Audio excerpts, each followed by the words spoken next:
7 years ago, CAFE, then it was called EdTech, was helping faculty and the restructure or changing methods of their teaching styles. I caught up with a couple of our instructors to see how the process changed the dynamics of their workload and, in some cases, even increased student learning. Electrical and Computer Engineering Associate Teaching Professor Dr. Theresa Swift was one of those lucky few. It all began when her department chair at the time asked her, "Have you ever tried blending your course?"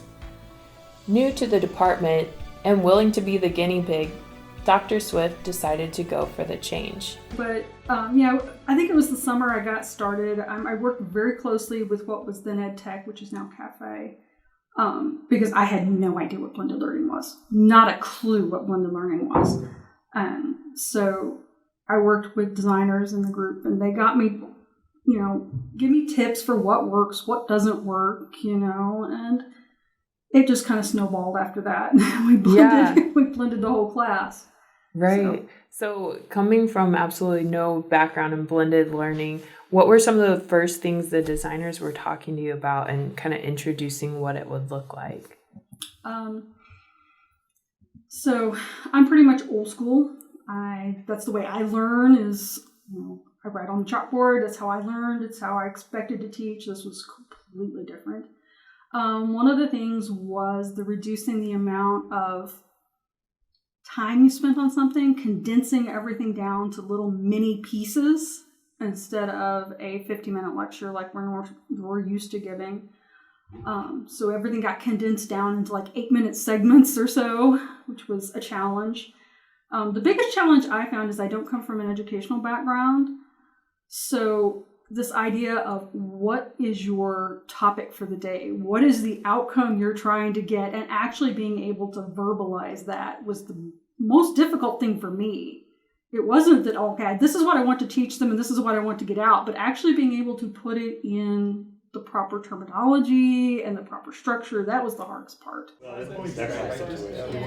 So Dr. Swift changed the format of her Circuits 2 class in order for it to be more conducive to the application process while students were there for the in-class portions. She found that this was helpful to her students so that she could see at what point in the process they were having issues on their problems or their homeworks, instead of showing them the problems on the board and then having the students work on it at their own time. In EduSpeak, we refer to this type of restructure in a class as a flip. The redesign process does take at least a summer of time investment for faculty who are wishing to restructure their class in this way. Fortunately for Theresa, she wasn't left to her own devices to figure it all out on her own. Dr. Swift submitted a request for an eFellows, which is a grant funded by our department, where instructional designers will come alongside a faculty member to help them in the redesign process. Here's how the rest of the redesign resulted with Dr. Swift's class. It started out as a 3 50-minute lecture class, and we switched it to 2 50-minute lecture classes and 1 or 2 videos per day for those 2 days. So they got Monday off. They didn't have to come into class. So they watch 1 or 2 videos, they take a quiz over those material, and then they come to class, and there's a little bit of lecture. There's a lot of problem solving. If we have time, and depending on the topic, we have some group work where the students are working together. And then they do that on Wednesdays and Fridays, if it's a Monday, Wednesday, Friday class.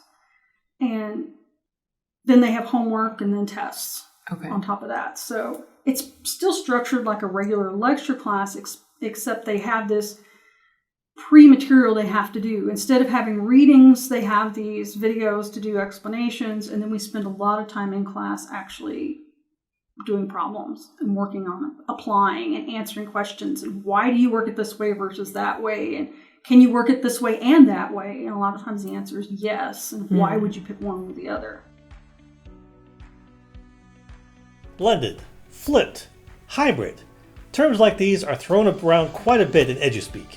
But are they all synonymous terms? Not sure how they actually differ?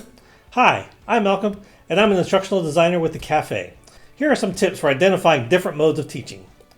Blended and hybrid both refer to changing your traditional class format to be a mix of face-to-face learning with online components added. A flipped classroom refers to having your students complete their readings or videos at home or on their own time, so that when the students come for the face-to-face meetings, you can help learners work on applying the concepts they learned at home. Online learning refers to when 80% or more of your course is taught online. Usually there are no face-to-face meetings, and it is a design-based approach to reach your student learning objectives in mainly online settings. And to make things even more complicated, when the virus hit in 2020, a term emerged called remote learning. This is not the same as online learning, as online classes are designed in a specific way to accommodate students' learning objectives. Remote learning is usually referred to when the same things that are done in the face-to-face class setting are then replicated as much as possible in a virtual setting. Remember, if you would like to implement any of these changes to your course format, that's what we in Cafe specialize in. You can contact us for a consultation, and we'll begin helping you with your course.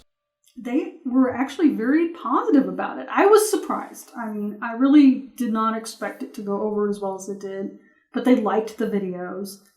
We've now gotten to the point that the videos are up on a public Canvas course, so that the students in other sections can look at it, or they can look back at it after they're out of the class. That's cool. I didn't know you guys were doing that. Yeah, so we've got Circuits 1, Circuits 2, Electrical Circuits, which is the circuits for the non-EE majors. Intro to Electronic Devices is up, and I'm working on electronics now. So it sounds like it kind of opened up class time to be more about the application process. It did. It actually opened up, and it also meant that the students were coming to class prepared. We've tried giving them readings in the past. They don't read the textbook. They just don't. I wish they would. But they watch the videos. They watch the videos. So they come to class prepared. And I think that's true in any kind of class, whether it's an engineering class, a math class, a history class. If you know what the topic is coming in, you're prepared to discuss it. And that's the main thing that we're trying to aim for those kids. Yeah, and I know when we were talking before, you told me a lot of what they got out of it that you weren't expecting is they learned to be time managers. They did. They had to learn how to manage their time.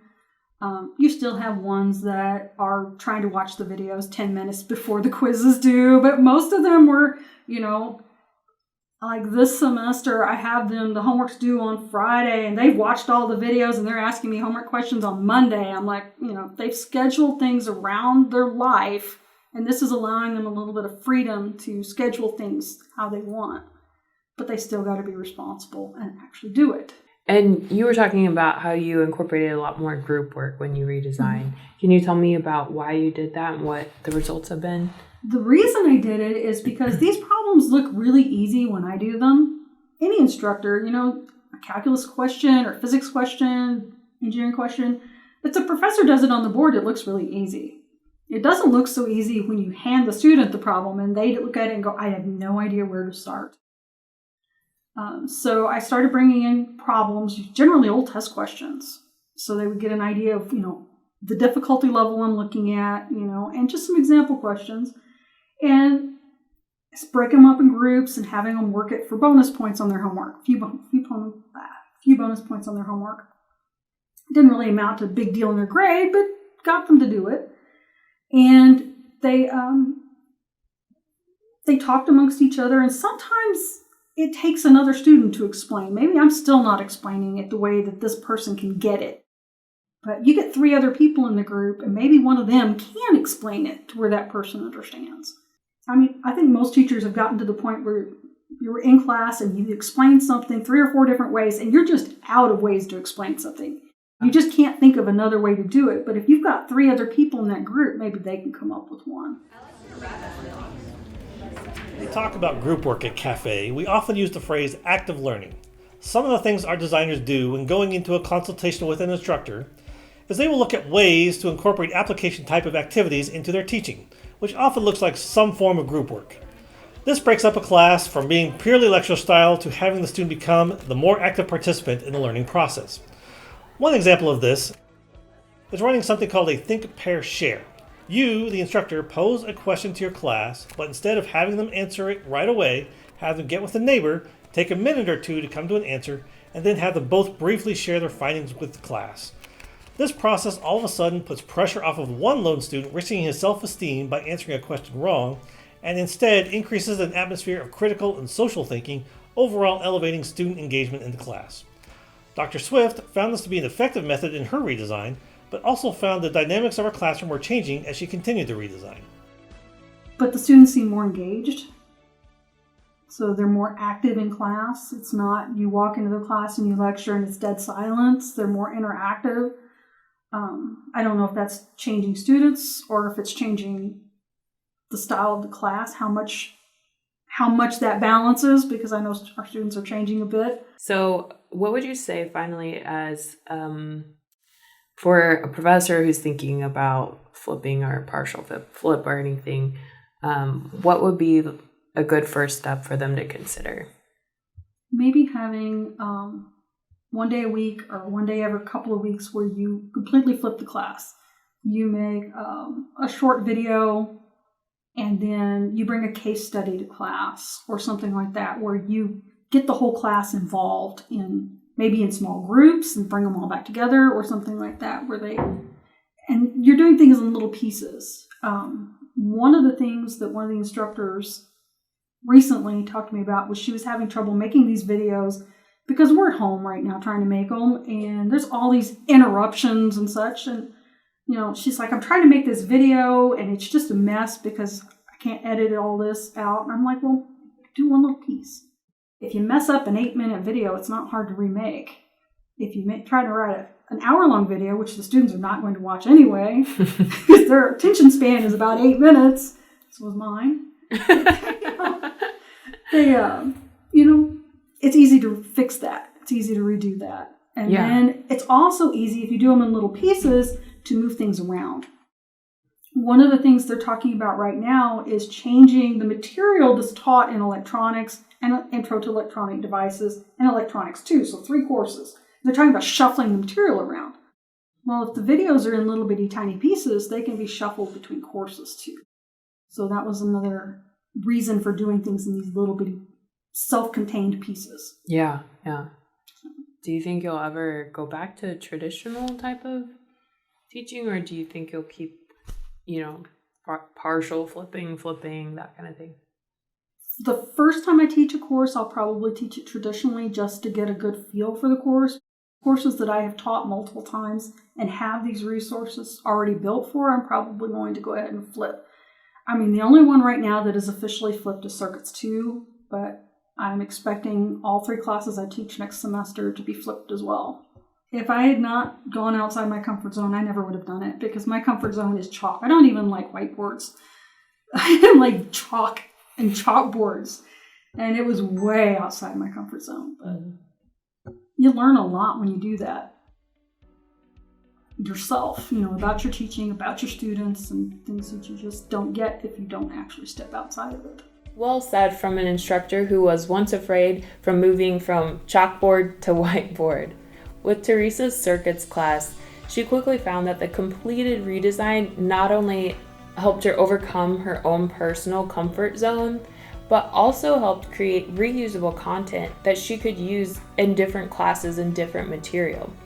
So if you have questions on ways that you can implement small changes in your course, or even a complete flip, feel free to contact us at Cafe for a free consultation. To stay in touch with our semester interviews, hit that subscribe button. And to catch our audio-only version, you can check out the link below for our podcast. I'm Victoria, and I'll see you next time on Cafe Creative.